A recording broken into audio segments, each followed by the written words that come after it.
Assalamualaikum warahmatullahi wabarakatuh. Halo teman-teman, apa kabar semuanya? Pasti dalam keadaan sehat kan? Perkenalkan, nama saya Elva Miaulandari. Saya bersekolah di Madrasah Ibtidaiyah Usuluddin Banjarbaru. Hari ini saya ingin bertutur cerita. Cerita ini ditulis oleh Gusti Indra Setiawan yang berjudul Pohon Menangis.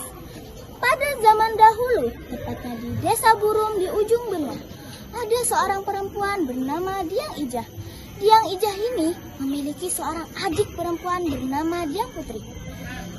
Nah, ayahnya bernama Pak Soleh, sedangkan ibunya bernama Uma Ati. Keluarga Pak Soleh ini dikenal sebagai salah satu keluarga yang sangat bercukupan. Saking bercukupannya, apapun yang diminta oleh Diang Ijah selalu diberikan. Sikap Diang Ijah dengan Diang Putri ini sangat berbeda jauh. Pernah sesekali Pak Soleh mengajak Diang Ijah pergi ke kebun. Diang Ijah, coba sekali-kali kamu ikut ayah pergi ke kebun. Adikmu saja ikut, seharusnya sebagai kakak kamu jangan diam saja di rumah, kata Pak Soleh menasehati Diang Ijah. Wah, aku tidak mau ya, capek. Dengan kerasnya Diang Ijah menjawabnya. Mendengar itu, Uma Ati ikut menasihati.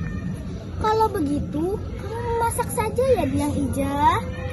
Jadi seandainya ibu dan ayah sudah sampai ke rumah, kita bisa makan bersama, kata Uma Ati menasehati Diang Ijah. Enak saja ibu menyuruhku memasak.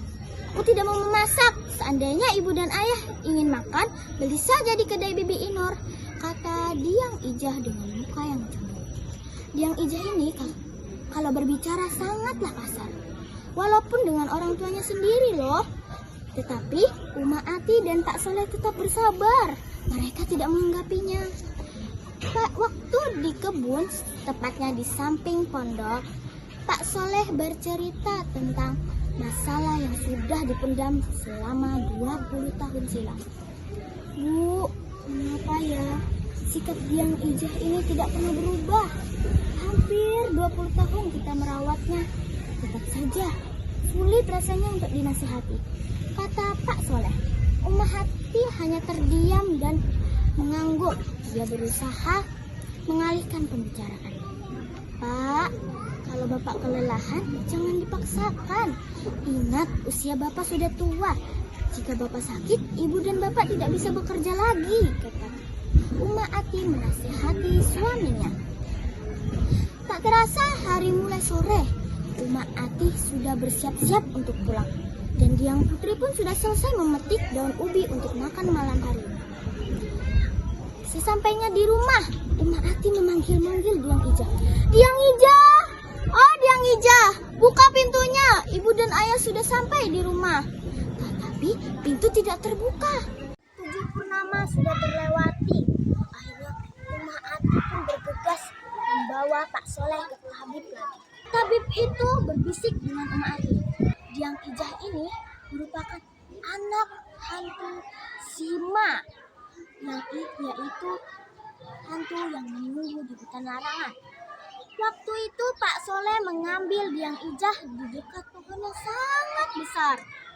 Di situ Pak Soleh tidak meminta izin kepada orang di situ. Lalu tabib itu berkata lagi, Uma Ati, dengarkan. Jika Pak Soleh telah meninggal, maka kuburkan di hutan larangan, tepatnya di Diang Ijah ditemukan. Subuhnya Pak Soleh benar-benar meninggal. Akhirnya sehabis itu Pak Soleh dikuburkan di hutan larangan.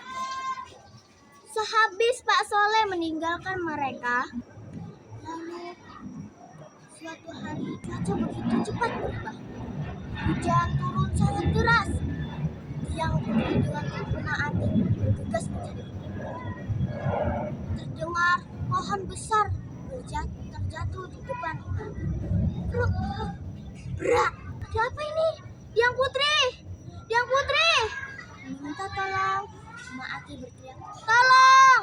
Tolong! Saja tidak ada yang mendengarnya. Diang Putri pun dibawa ke rumah. Sampai di rumah Diang Ijah terkejut. Udah ramai orang di depan rumahnya. Ada apa ini, Bu? Diang Ija, adikmu tertimpa pohon besar tadi. Sekarang adikmu sudah tiada. Mendengar itu, Diang Ija terpatung. Tidak terasa air mata keluar dari air matanya. Kenapa bisa, Bu? Ibu tidak tahu. Tiba-tiba pohon besar menimpanya. Semenjak adiknya pergi, Diang Ija semakin kuat menghina ibunya. Ati pun bersedih. Malam hari di waktu Diang Ija tertidur, Ati pergi ke hutan larangan, tepatnya Pak Soleh dikuburkan. Ia menangis sambil menyalahkan dirinya sendiri. Tidak lama ada suara dari belakang. Ho ho ho. Ati mendengar itu sangat terkejut. Ia mencari ke kanan, ke kiri, ke atas, tidak ada.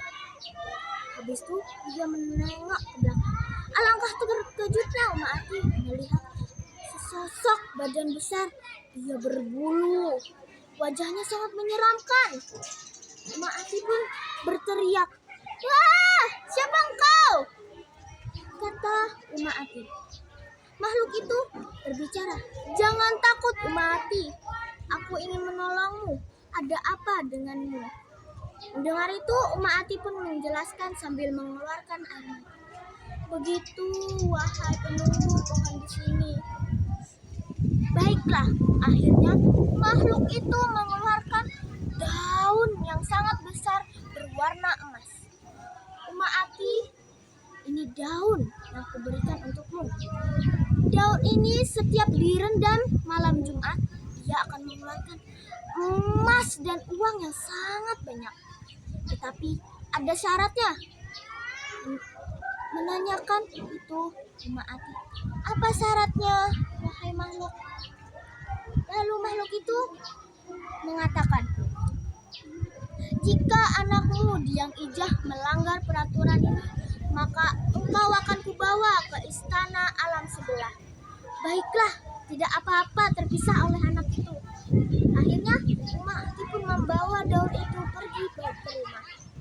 Sesampainya di rumah, pagi harinya ia menceritakan kepada Diang Ijah. Diang Ijah sangat gembira. "Wah, kalau begini kita bisa kaya raya, Bu," kata Diang Ijah. "Ya nak, tapi kau tidak boleh melanggar peraturan itu. Jika kamu melanggar peraturan itu, maka ibu akan dibawa ke alam sebelah." "Tidak apa-apa, Ibu." Waktu itu, daun itu dibuat untuk mengobati seseorang. Suatu hari, sudah lama sekali, Diang Ijah melihat Ati mengobati seseorang dengan memberi cuma-cuma. Ia pun memberi uang. Diang Ijah melihat itu sangat marah, lalu memarahi ibunya. "Ibu, mengapa engkau memberinya cuma-cuma? Kita bisa rugi, Bu," kata Diang Ijah memarahi ibunya. "Diang Ijah, kita kalau memberi orang dengan ikhlas, maka kita mendapatkan pahala. Kita tidak rugi, Diang Ijah." Mendengar itu, Diang Ijah tetap marah. "Alah, aku tidak peduli, Bu. Pokoknya dia harus membayarnya." Mendengar itu, warga yang sedang berobat, dia pun berkata, "Diang Ijah, kami ingin berobat, tapi kita tidak memiliki uang. Hanya Ati memberi kita bercuma-cuma." "Aku tidak peduli," kata Diang Ijah. Malam harinya, sesaat Diang Ijah tertidur dengan lelap, datanglah makhluk yang kemarin. "Ati, kau tidak bisa melanggar perjanjian ini. Kau harus menerimanya," kata makhluk itu. Habis itu, Ati pun mengangguk. "Baik, makhluk. Aku akan ikut denganmu." Akhirnya Ati dibawa oleh makhluk gaib itu ke alam sebelah. Ada yang berkata, air yang keluar dari pohon itu adalah air mata Ati yang disebut damar. Lalu akar yang menjutai di pohon tersebut adalah jelmaan ular yang menggigit Pak Soleh. Lalu akar yang mengelilingi pohon itu adalah jelmaan Pak Soleh. tidak tahu air yang getah yang keluar dari pohon itu yang disebut damar itu adalah air mata umat. Terima kasih teman-teman sudah mendengarkan cerita dari saya. Wassalamualaikum warahmatullahi wabarakatuh.